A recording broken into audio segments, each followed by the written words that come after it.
He walked into the kitchen this morning, tail hanging low, eyes gentle and sleepy, no mission, no urgency.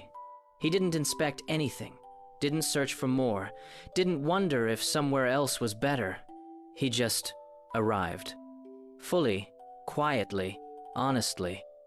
And there I was, standing with my phone in my hand, already having consumed 11 different lives in the span of 4 minutes, none of them my own. There's a moment most of us never admit out loud, a small moment, a silent one. It doesn't crash into you. It slips in quietly somewhere between the 3rd and 5th scroll, when you stop watching content and start weighing your life against it. Someone your age, better apartment. Someone your age, clearer skin. Someone your age, already there, wherever there is supposed to be. And the heartbreaking part? You weren't even unhappy before you opened the app. You were simply existing the way he does. His name is Milo. He's a 4-year-old Labrador mix. And every single morning, without fail, he repeats the same little ritual. He walks to the window. He sniffs the air drifting through the tiny crack in the frame. And he reads it slowly, carefully, completely, the way a person reads a letter that truly matters. Then he looks outside.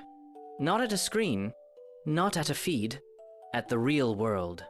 The same tree, the same street, the same pale morning light, and something in his face softens, settles. Not because the view is extraordinary, but because it is real. Here is what most people never realize about dogs.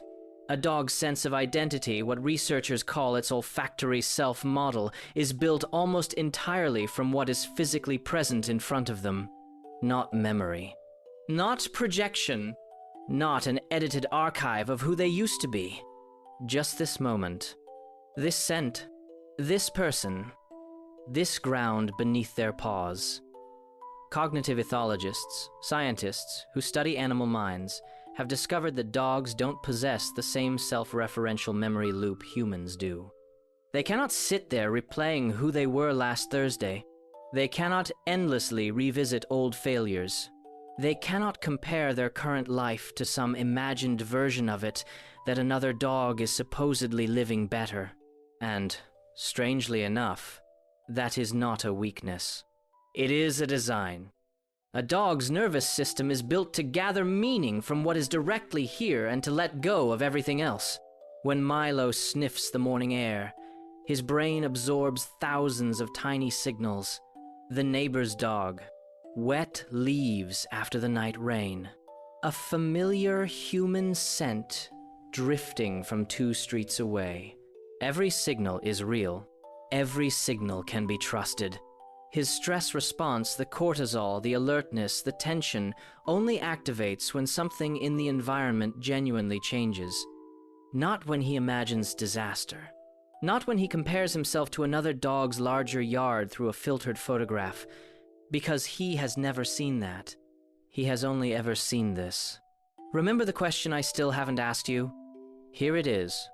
How much of your suffering today came from something that truly happened to you? And how much came from watching something happen to someone else and quietly deciding it had become the new standard for your own life? Sit with that for a moment. Because the human mind struggles to separate witnessed reality from lived reality. Neuroscientists studying social comparison have found that the very same threat detection systems that activate during real danger also activate when we feel socially less than. Even when that inferiority is artificial. Even when it's curated. Even when it's just a highlight reel. Even when the person posting the photo was also scrolling that same morning, also comparing, also quietly shrinking inside themselves. The brain still experiences the comparison as real. And the body responds. Elevated cortisol, narrowed thinking, a slow, invisible erosion of the feeling that maybe, just maybe, you are already enough as you are in this ordinary life, on this ordinary Tuesday. Milo has never had an ordinary Tuesday stolen from him like that. Not once. And here is the truth about dogs that nobody says clearly enough. They are not joyful because their lives are painless. Milo feels fear. He feels confusion. There are days when a sudden sound startles him, and he cannot understand why his body reacts the way it does. He feels grief, real, observable grief, when someone he loves disappears. He is not numb. He is not simple-minded. He is not emotionally empty. He is present. And presence, it turns out, may be the only place where a healthy sense of self can actually survive. Because the self is not a machine. It is something alive, something breathing. It needs real air, real touch, real moments, real feedback from the world around it. Feed it endless fabricated comparisons, lives filtered, cropped, perfected, scored, and displayed for approval, and it does not become stronger. It becomes disoriented. It starts comparing its private inner world against someone else's carefully polished exterior. And no inner world will ever win that comparison, because it was never meant to. The Stoics called this fantasia, the image, the mind, mistakes for truth. Epictetus once said that suffering does not come from events themselves, but from the stories we attach to them. Milo attaches no stories. He receives what is real, and he releases what is not. That is not wisdom he consciously chose. It is simply the way he was built. But the question he leaves behind for you is still there. What would happen if you only measured your life against your own real experience? Not against someone else's edited version of living. Not against a filtered morning designed to impress strangers. Just this, right here. The real air moving through your real window. Tonight, Milo will curl up beside the back door. He'll rest his chin gently on his paws. He'll breathe slowly, softly. He won't replay the day searching for failures. He won't calculate what other dogs achieved while he slept. He won't wonder whether he was enough. He will simply allow the day to end. And somehow, that quiet, effortless release is something most humans spend an entire lifetime trying to learn. You don't need to delete everything. You don't need a dramatic digital detox. You don't need to announce your healing to the world.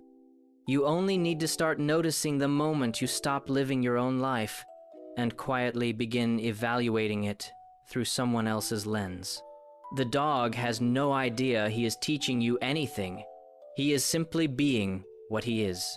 Completely, honestly, without shame, without performance, without apology.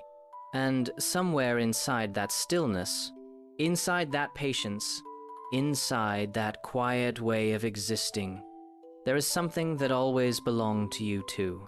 You just stopped searching for it in the only place it has ever truly lived. Here.